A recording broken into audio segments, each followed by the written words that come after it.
ऊपर से भ्रष्टाचार होते आता है, मुखिया मजबूर होते हैं भ्रष्टाचार की, चूँकि एक मुखिया का 1000 सैलरी मिलती है जिससे कुछ नहीं होता, जिसके मजबूरी में भी मुखिया को ऐसे भ्रष्टाचार में शामिल होंगे तो उसको बीजेपी को ऐसा एक प्रोपेगेंडा है, ऐसा माना जाता है कि वो मुसलमान विरोधी पार्टी है। इस पर क्या कहना चाहेंगे आप? जी वैसी बात नहीं है, असल जो है एक ये सोच गलत है।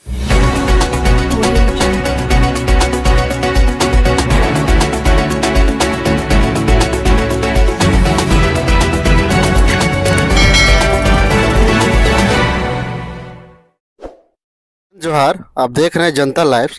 अभी मैं रांची के हरमो मैदान में हूं और आज यहां भाजपा द्वारा पंचायती राज में जो 2022 के पंचायती राज चुनाव थे उसमें वो जो उनके कार्यकर्ता चुनाव जीते थे उनके लिए एक बहुत ही सराहनीय कदम है भाजपा का, और उनके सम्मान के लिए आज सम्मान समारोह का आयोजन किया गया है। और ग्रामीण क्षेत्रों से भाजपा के जो कैडर हैं, जो कार्यकर्ता हैं, वो इस कार्यक्रम में भाग लिए हैं। अगर हम पंचायती राज व्यवस्था की बात करें तो इसका शुरुआत आज़ाद भारत में 2 अक्टूबर 1959 हो गई थी, जब उस समय के तत्कालीन प्रधानमंत्री जवाहरलाल नेहरू द्वारा राजस्थान के एक जालौर जिला में इसका स्थापना किया गया था। उसके बाद भारत के इतिहास में हम दूसरी बार देखें तो सन 1993 में जो संविधान के 73वां और 74वां संशोधन करने के बाद ये पंचायती राज को पूरी तरह से संवैधानिक दर्जा प्राप्त हो गया और इसे ग्रामीण क्षेत्र का स्थानीय स्वशासन के रूप में देखा गया। जिसके बाद हम आपको इस समारोह में आए हुए झारखंड के जगह जगह से जनप्रतिनिधि हैं, पंचायत जनप्रतिनिधि हैं, उनसे रूबरू करवाते हुए उनसे जानने का प्रयास करेंगे कि इस सम्मान समारोह का उद्देश्य क्या है। और ये जो दावा कर रही है भाजपा इस पंचायत चुनाव में पूरा झारखंड में हमारा जो कार्यकर्ता है वो आधे सीटों पर जीत के आई है, इसमें कितनी सच्चाई है। आगे हमारे साथ बात करने के लिए चतरा जिला के एक कनाचिटी प्रखंड के जमरी बकसपुरा पंचायत के मुखिया आफ्ताब हुसैन जी हैं। इनसे हम जानेंगे कि आज इस कार्यक्रम में आने का मकसद क्या रहा इनका। देखिए, इस कार्यक्रम में आने का मकसद ये है कि हमारे भारतीय जनता पार्टी आज हिंदुस्तान का सबसे बड़ी पार्टी है और इनकी जो है दायित्व रही है, इनकी मेहनत रही है कि पंचायती राज को सुदृढ़ करना, मजबूत करना और इसको फैलाव करना और ईमानदारी और सच्चाई के साथ पंचायती राज को चलाना। इस मकसद से मैंने आया। जो हमारे भारतीय जनता पार्टी के उच्च स्तरीय मंत्री जो भी हमारे बीच सवाल करते हैं या जो हमें इशारा करते हैं, जो पंचायती राज का हकीकत पंचायती राज किस तरीके से चलना चाहिए, उस पर हम लोग उस सबक को लिए और उस पर हम लोग को अपने अपने पंचायतों में मुखिया जी, आप अपने पंचायत में कितने बार इस बार मुखिया बने? मैं फर्स्ट में मुखिया बना और फिर सेकंड बाद महिला था, अभी थर्ड में फिर मैंने मुखिया बना।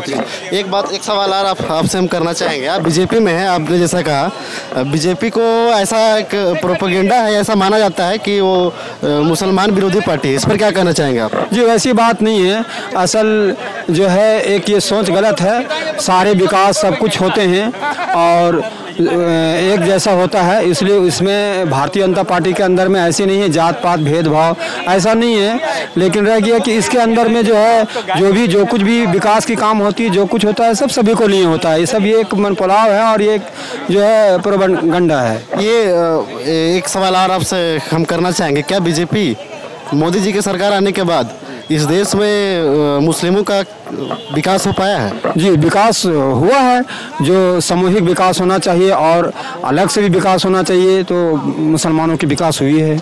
आप अपने क्षेत्र के वैसा एक सबसे बड़ा समस्या है उसको आप बताइए, जिसको आप चाहेंगे कि हमारे क्षेत्र में उसका जितना जल्दी हो सके निवारण हो सके। सबसे बड़ी हमारी पंचायत की या प्रखंड या जिला कि हमारी समस्या सबसे बड़ी है भ्रष्टाचार। भ्रष्टाचार को हम ख़त्म करना चाहते हैं। भ्रष्टाचार ख़त्म होगी तो सभी विकास आराम से और सच्चाई और ईमानदारी के साथ होगी। जब तक भ्रष्टाचार ख़त्म नहीं होती है तब तक जितने भी सरकार मोनोपोली या खाका तैयार करते हैं वो कोई फ़ायदा का नहीं होता है। लगभग उसको ऐसा आपने एक मुखिया होकर के भ्रष्टाचार के खिलाफ जो बोला, आप एक बात बताइए कि कहीं ना कहीं इस बात में बहुत ज़्यादा सच्चाई है कि भ्रष्टाचार को बढ़ावा देने वाले भी मुखिया जी ये लोग ही होते हैं, तो इस पर आप क्या कहना चाहिए? जी, असल जो है ऊपर से भ्रष्टाचार होते आता है, मुखिया मजबूर होते हैं भ्रष्टाचार की, चूँकि वो एक मुखिया का 1000 सैलरी मिलती है जिससे कुछ नहीं होता, जिसके मजबूरी में भी मुखिया को ऐसे भ्रष्टाचार में शामिल होंगे तो उसको भ्रष्टाचार नहीं कहा जा सकता है।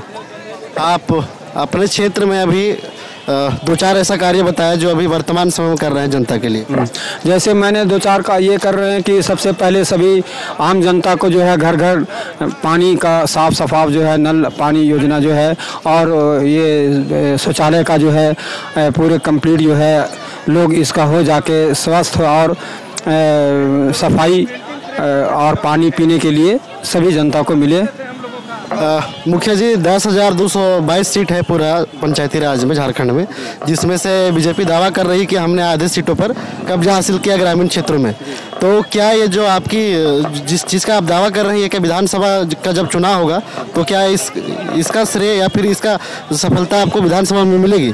जी, इसका विधानसभा में मिलेगी, क्योंकि अभी जो हमारे खास करके जो है बीजेपी सरकार से जो हमारे बहुत सारे जो काम हुए, जैसे कि सभी गरीबों को ₹1 किलो चावल मिलती है, सभी की हर जगह जो है ये हमारे सुदूरवर्ती क्षेत्र में जो हमारे उग्रवादी वगैरह जो है आए और इसको फिर हमारे भारतीय जनता पार्टी ने इसको हटाया और हर जगह इसको जो है रोड गली बनाया, जिसके वजह से हमारे इससे जो है हमारे भारतीय जनता पार्टी को आगे आने वाले चुनाव में फ़ायदा होगा। आज के जो अभिनंदन समारोह था पंचायती राज जनप्रतिनिधियों के लिए, इसमें आप जो बीजेपी के कार्यकर्ता आप लोग हैं, आप लोगों का ये हाईकमान या पार्टी की तरफ से क्या निर्देश दिए गए हैं?